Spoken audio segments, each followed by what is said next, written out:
welcome to Grand Sabon Handcrafted Soap. Bumili ako ng isang sabon sa isang professional soap maker dito sa US. Hangang-hanga ako sa kanyang mga sabon. And i-share ko sa inyo guys. I-unbox natin itong sabon na to and I'm excited. She really makes a good soap. Okay, let's see.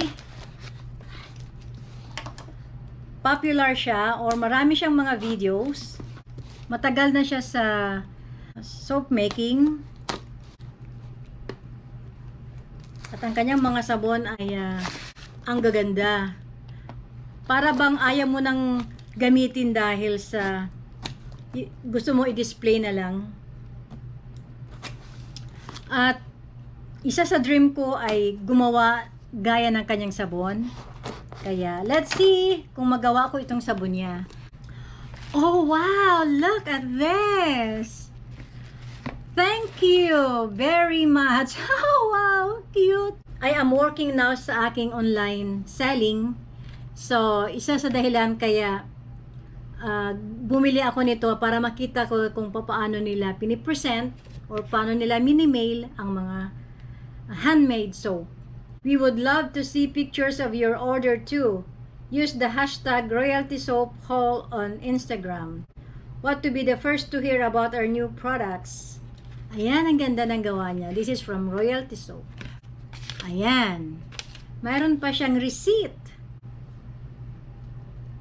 Ang ganda. Okay. Oh, mayroon pang mga Japanese paper.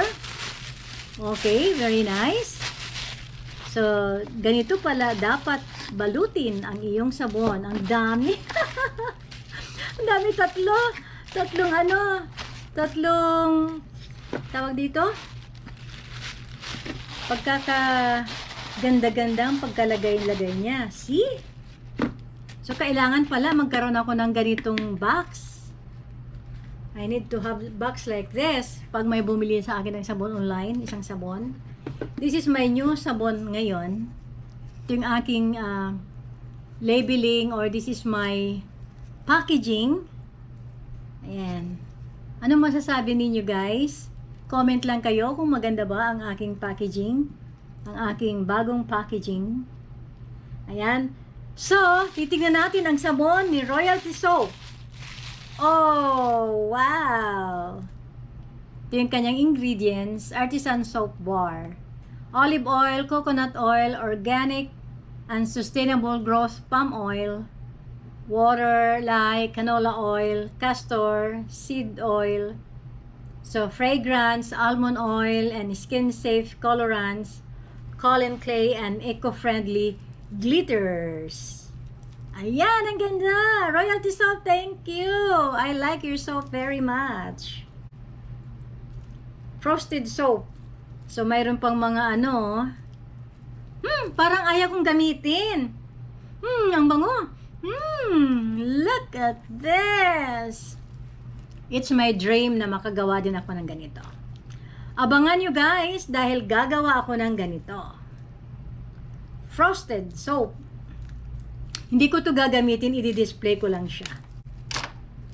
Yes, super nice. Ooh, ay nasira ko yung kanyang label, Royalty Soap. Syringe Grotto Frosted Soap. Okay. 6.5 ounce.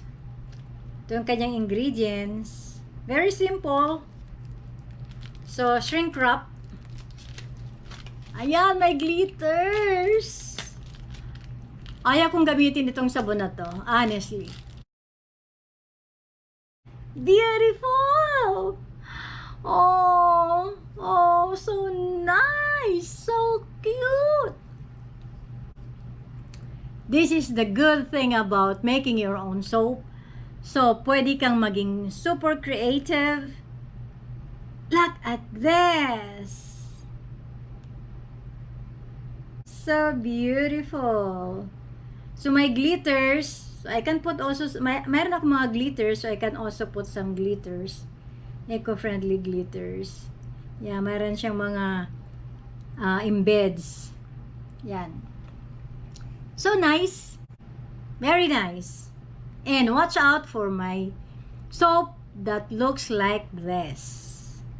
Not necessarily the same, pero maganda rin, just like her soap. Hindi sabay-sabay dumating yung mga order ko na binili ko online. So today, bubuksan ko itong mga binili ko online and I want to share this with you guys. So let's see. Oh! Woo! Ito yung mold. Silicone mold na gagamitin sa paggawa ng embeds. Okay? Bago sa inyo yung embeds at bago rin sa akin.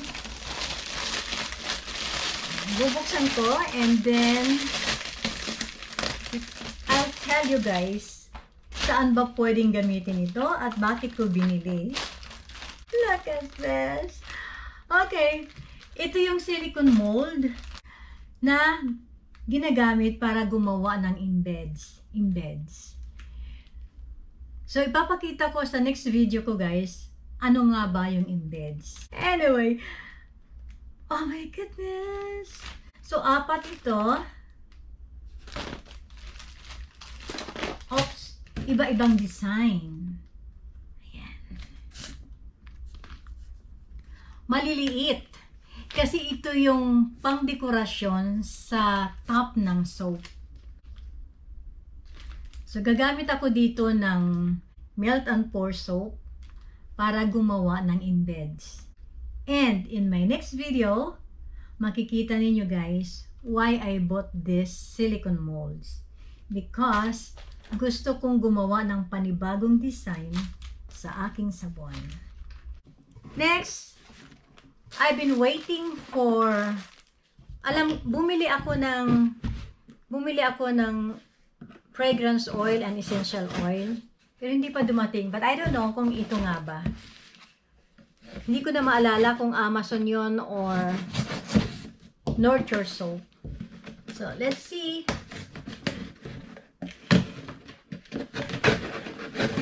Kung ano itong binili ko, I forgot. Oh, okay. It's the same. Naalala ko na. Ayan. Bumili pala ako ng melt and pour kasi wala na ako. So, ito yung gagamitin ko sa paggawa ng embeds. And this another, charan! Another silicone mold para sa embeds. So cute! Let's open this para makita natin ang husto.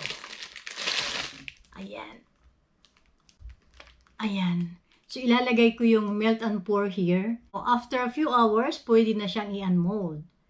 So, ipapakita ko rin guys, papaano ko gamitin ito at yung result ng paggawa ng embeds.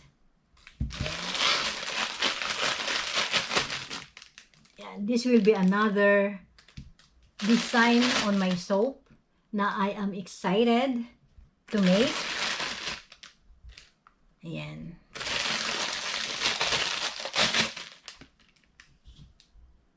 So, makikita natin guys, sa susunod kong video, ipapakita ko ano ba itong design na ito, ano yung kalalabasan nito sa ating melt and pour. Okay, this one naman, doon na-open ko na, pero ipapakita ko sa inyo guys. Ito ay, tcharan! Pareho sila eh. Tcharan! Ayan. Ooh! This is organza. Dito ko ngayon ilalagay ang bago kong sabon. Ito yung magiging bago kong packaging. Okay, halimbawa, let's get one soap. Ito yung aking napakagandang sabon. So, ilalagay ko dito ang aking sabon like this one. After na mailagay ko yung after na malagyan ko ito ng label kung ano ang sabon, yung name ng sabon, ingredients, so, dito ko siya ilalagay ngayon sa organza. Ayan.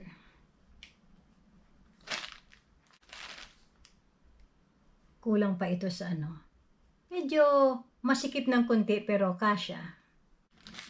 So, ito na yung magiging bago kong packaging with this organza. So, dito ko ngayon ilalagay yung aking bagong sabon. So, it will be like this. What do you think, guys? Diba maganda? Ayan. So, this is it. I'm excited to make a beautiful soap for this coming season. Malapit na naman tayong Christmas. Kaya I'm in a process of making more soap for this season because I will be joining a farmer's market and this store na gustong mag-sell ng aking soap. I will be busy sa mga susunod na mga araw and abangan ang mga videos ko for my soap making. I hope nakapagbigay ako ng some value in this video and if you wish or plan to make a soap making your business, comment lang kayo guys or send me a message and I will answer your inquiries. And doon sa mga bago, please like, share, and subscribe my channel. Thank you so much and see you sa aking next video. Bye! Have a nice day everyone. God bless!